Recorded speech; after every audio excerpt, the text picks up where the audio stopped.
ഇവർ വിവാഹിതരായ സീരിയലിന്റെ അടുത്ത ആഴ്ചത്തെ പ്രൊമോ റിവ്യൂ ആണ് പറയുന്നത്. അങ്ങനെ നമ്മള് അച്യുതനെ കൊന്നത് നമ്മൾ അംബികയാണെന്ന് പറഞ്ഞിട്ട് നമ്മള് പോലീസാണെങ്കില് നമ്മൾ അംബികയെ അറസ്റ്റ് ചെയ്തുകൊണ്ടൊക്കെ പോകുന്നുണ്ട്. ആ സമയത്ത് നമ്മളെ ഭൂമിയാണെങ്കിൽ അകത്തുനിന്ന് ഓടി വന്ന് പറയുന്നുണ്ട്, "എന്റെ അച്ഛനെ അമ്മ ഒരിക്കലും കൊല്ലത്തില്ല" എന്നൊക്കെ പറഞ്ഞിട്ട്, "എന്റെ അമ്മയെ എന്തിനാ അറസ്റ്റ് ചെയ്തുകൊണ്ട് പോകുന്നതെന്നൊക്കെ" പറഞ്ഞ് നമ്മളെ ഭൂമിയാണെങ്കിൽ പൊട്ടി കരയുന്നുണ്ട് കേട്ടോ. നമ്മളെ സത്യന്റെ ദേഹത്ത് കിടന്നൊക്കെ കരയൊക്കെ ചെയ്യുന്നത് കേട്ടോ. അപ്പോൾ ഈ കാഴ്ചയാണെങ്കില് നമ്മളെ ഭവാനിയാണെങ്കിൽ അവിടെ നിന്നിങ്ങനെ മാറി നിന്നൊക്കെ കാണുകയൊക്കെ ചെയ്യുന്നുണ്ട് കേട്ടോ. അപ്പം നമ്മളെ സത്യനാണെങ്കില് നമ്മളെ ഭൂമിയെ ഒന്ന് സമാധാനിപ്പിക്കുകയൊക്കെ ചെയ്യുന്നുണ്ട്. അപ്പൊ ഈ ഒരു കാഴ്ച കണ്ടിട്ടാണെങ്കില് നമ്മളെ ഭവാനിയാണെങ്കി ഇങ്ങനെ ചിന്തിക്കുന്നുണ്ട്. ഓഹോ! അച്ഛനും മോളും കൂടെ കൂടുതലും അടുക്കുകയാണോന്നൊക്കെ ഉള്ളൊരു മനസ്സിലൊരു ടെൻഷനൊക്കെ നമ്മളെ ഭവാനിക്ക് വരുന്നുണ്ട് കേട്ടോ. ആ സമയത്ത് ഭൂമിയാണെങ്കില് സത്യന്റെ അടുത്ത് പറയുന്നുണ്ട് കേട്ടോ. അപ്പം എന്റെ അച്ഛനെയാണെങ്കി എന്റെ അമ്മ മനസ്സിൽ പോയിട്ട് പൂജിക്കുന്ന ഒരാളാ. അപ്പം എന്റെ അമ്മ ഒരിക്കലും എന്റെ അച്ഛനെ കൊല്ലത്തില്ലാന്നൊക്കെ നമ്മളെ ഭൂമിയാണെങ്കില് പറയുന്നുണ്ട്. അപ്പം ഒരേ സമയത്ത് നമ്മളെ ഭൂമിക്കാണെങ്കി അച്ഛന് നഷ്ടമായി ചെയ്യാത്തൊരു കേസിന്റെ പേരിലാണെങ്കി ഇപ്പൊ അമ്മയും ജയിലിലായല്ലോ.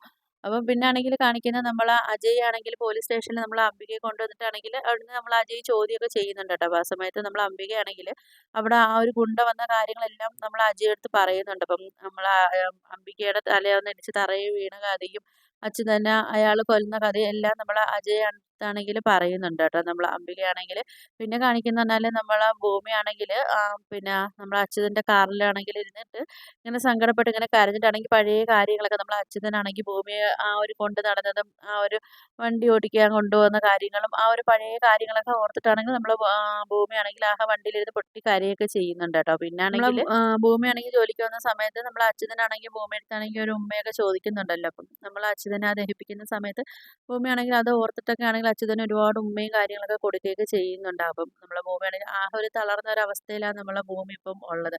പിന്നെ കാണിക്കുന്നത് നമ്മളെ ഭവാനിയാണെങ്കിൽ ആ ഗുണ്ടയെടുത്ത് പറയുന്നുണ്ട്. ഇപ്പം അവൻ മരിച്ചാലും പക്ഷെ അയാള് മരിക്കുന്നതിന് മുമ്പ് ഇനി വേറെ രണ്ടാമതൊരാളടുത്ത് ഈ ഒരു സത്യം പറഞ്ഞിട്ടുണ്ടോന്നും അറിയത്തില്ലല്ലോ. അപ്പം നമ്മളാ ഭവാനിക്കാണെങ്കി ഇപ്പൊ അച്യുതനെ കൊന്നതിന് ശേഷവും മൊത്തത്തില് ടെൻഷനായിട്ടിരിക്കുവാ നമ്മളെ ഭവാനി. ഇനിയിപ്പം അച്യുതൻ വേറെ ആർക്കെങ്കിലും പറഞ്ഞിട്ടുണ്ടോ എന്നുള്ളൊരു ടെൻഷനാ ഇപ്പൊ അടുത്ത് പോകുന്നത്. പിന്നെ കാണിക്കുന്നത് നമ്മളെ ഭൂമിയാണെങ്കില് അവിടെ പുറത്തൊക്കെ ഇങ്ങനെ തൂത്തോണ്ടിരിക്കുന്ന സമയത്താണെങ്കില് അവിടെ ഒരു മണ്ണിന്റെ സൈഡിൽ കിടന്നിട്ട് നമ്മളെ ഭൂമിക്കാണെങ്കി ഒരു ഫോൺ കിട്ടുന്നുണ്ട് കേട്ടോ. അപ്പം നമ്മളെ ഭൂമിയാണെങ്കി ആ ഫോണും വെച്ചിട്ട് ആ ഒരു ജനലിന്റെ ഭാഗത്തോട്ട് ഇങ്ങനെ നോക്കിയൊക്കെ നിക്കുന്നുണ്ട് കേട്ടോ. അപ്പൊ ഇനിയിപ്പം അന്ന് ആ ഒരു ഗുണ്ട വന്ന സമയത്ത് അങ്ങോട്ട് നമ്മളെ അച്യുതനെയൊക്കെ കൊല്ലാൻ വന്ന സമയത്താണെങ്കില് ഇനി അയാളെ കയ്യിന്ന് പോയ ഫോണാണോന്നും അറിയത്തില്ല. അപ്പം നമ്മളെ ഭൂമിയാണെങ്കി അതും പിടിച്ച് വെച്ചുകൊണ്ടൊക്കെ നിക്കുന്നതൊക്കെയാണ് കാണിച്ചിരിക്കുന്നത് കേട്ടോ. അപ്പം നിങ്ങൾക്ക് വീഡിയോസൊക്കെ ഇഷ്ടപ്പെട്ടാ ഒന്ന് ലൈക്ക് ചെയ്ത്, ഷെയർ ചെയ്ത്, സബ്സ്ക്രൈബ് ചെയ്ത്, കൂടെയുള്ള ബെല്ലൈക്കൺ എനേബിൾ ചെയ്ത് ഒന്ന് സപ്പോർട്ട് ചെയ്യണേ.